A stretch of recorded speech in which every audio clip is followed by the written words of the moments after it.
सतवीर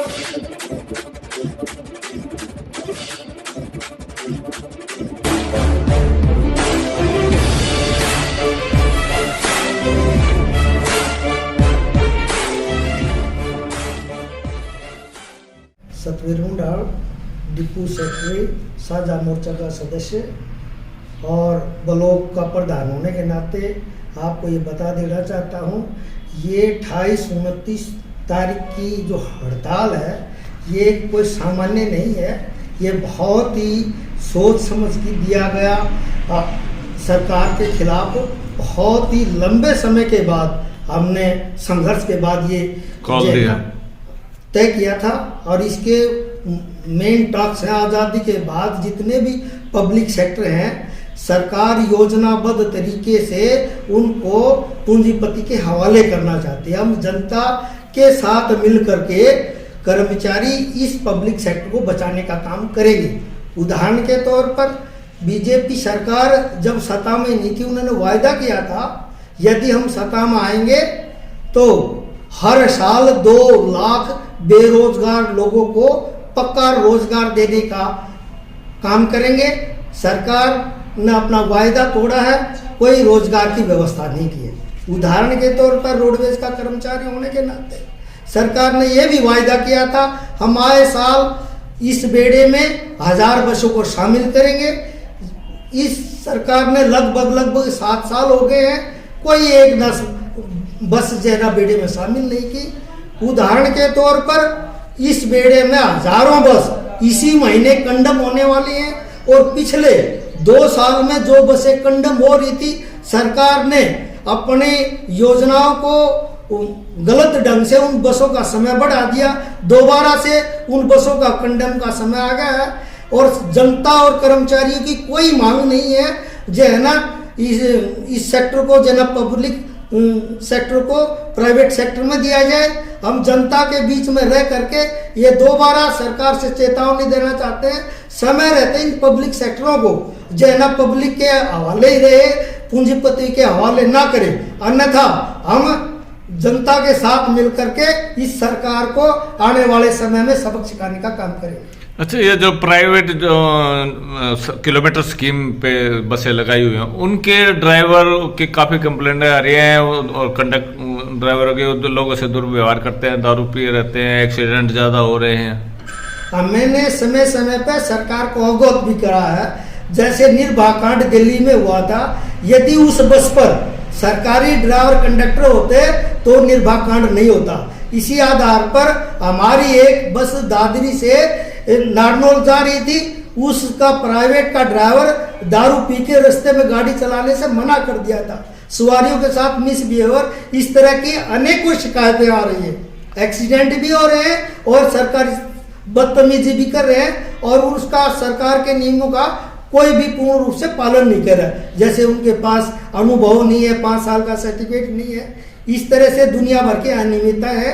हमने सरकार को बार बार अवगत करा है। सरकार की ये संपत्ति है और इसको जनता को लुटाने की जरूरत नहीं है। इस तरह से पूंजीपति को लुटाने की जरूरत नहीं है। जो हड़ताल को विफल करने के लिए सरकार का क्या प्रयास? कोई नया एजेंडा नहीं है। सरकार ने पहले भी अपनी इनकी 2-4 आदमी होते, यूनियन नहीं होते, यूनियन का नाम देते हैं। एक दिन पहले अगर हमारी सरकार से बातचीत होगी और जो है ना हड़ताल विफल हो सकती है। हो सकता है 1-2 इनके आदमी ऐसा बयान देते, फिलहाल ऐसा हमें प्रतीत नहीं हो रहा, लेकिन दे दे तो भी कोई अतिशयोक्ति नहीं है। हड़ताल 101% होगी, पूरे राज्य में होगी। हमारी कल 2 दिन की राष्ट्रव्यापी स्ट्राइक है 28 और 29 मार्च की, जिसमें पूरे हरियाणा में रोडवेज कर्मचारी पूरी अपनी कल की स्ट्राइक के लिए तैयारी कर रहा है। और कर्मचारियों को जोश को देखते हुए हम दावा करते हैं कि आज रात 12 बजे के बाद हरियाणा रोडवेज की कोई भी गाड़ी रोड पर नहीं दिखेंगी। इसमें कर्मचारियों की बहुत ज़्यादा डिमांड लंबित पड़ी है जो सरकार मानने को तैयार नहीं है। कल हमारे कर्मचारी पूरे जोर और होश के साथ 2 दिन की राष्ट्रव्यापी स्ट्राइक को हरियाणा रोडवेज का चक्का जाम करने का काम करेंगे।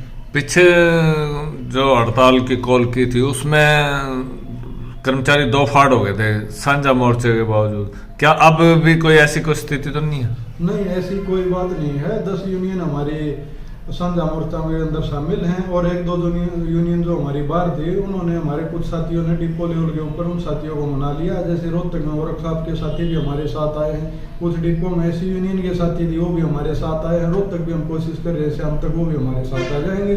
सभी यूनियन एक है, वो एक उस पर आकर सब पूर्ण रूप से चक्का जाम करने वाला। अच्छा, सरकार आप कह रहे हैं पुरानी पेंशन स्कीम को बहाली के लिए आपकी है मांग, लेकिन सरकार सीएम कह रहे हैं कि भाई जो एनपीएस है उसमें फायदा है और पुरानी पेंशन में कोई फायदा नहीं है। नहीं, पुरानी पेंशन स्कीम में फायदा है। फायदा इसलिए तो दूसरी स्टेट पुरानी पेंशन को लागू कर रही है, अभी 3-4 स्टेटों ने लागू किया है, और जहाँ जहाँ इनके विपक्ष की सरकार है वहाँ और भी लागू करेंगे। जैसे जैसे ये सरकार जाएगी और सरकार के ऊपर दबाव बढ़ता जाएगा, अगर ये पुरानी पेंशन नहीं लागू करेंगे तो कर्मचारी और आम जनता मिलकर वोट से इनको हराकर और दूसरी पार्टी को बनाकर पुरानी पेंशन लागू करवाने का। राणा साहब, 28-29 की राष्ट्रीय हड़ताल है, क्या तैयारी है कर्मचारियों की? साथियों, 28 और 29 मार्च की जो राष्ट्रव्यापी हड़ताल है वो पूरे राष्ट्र में है, और वो हड़ताल किस लिए है? वो हड़ताल जो ये पूंजीपतियों के हाथों विभागों को सौंपना चाहते हैं, ना ये पुरानी पेंशन लागू कर रहे हैं।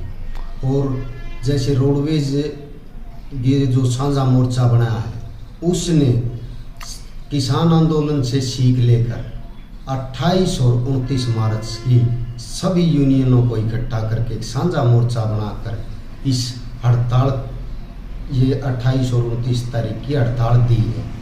और साझे मोर्चे ने एक फैसला किया है कि ये राष्ट्रव्यापी हड़ताल है, इसको हम कामयाब बनाएंगे। क्या तैयारियां कर रहे हैं सर कर्मचारी? डिपो स्तर पर सभी यूनियनें एकजुट होकर साझा मोर्चा कर्मचारियों के एक कर्मचारी के पास जाकर उसको हड़ताल करने के लिए बोल रहा है, और कर्मचारियों में भी उत्साह है। सरकार ने कोई नोटिफिकेशन जारी किया है इसके खिलाफ?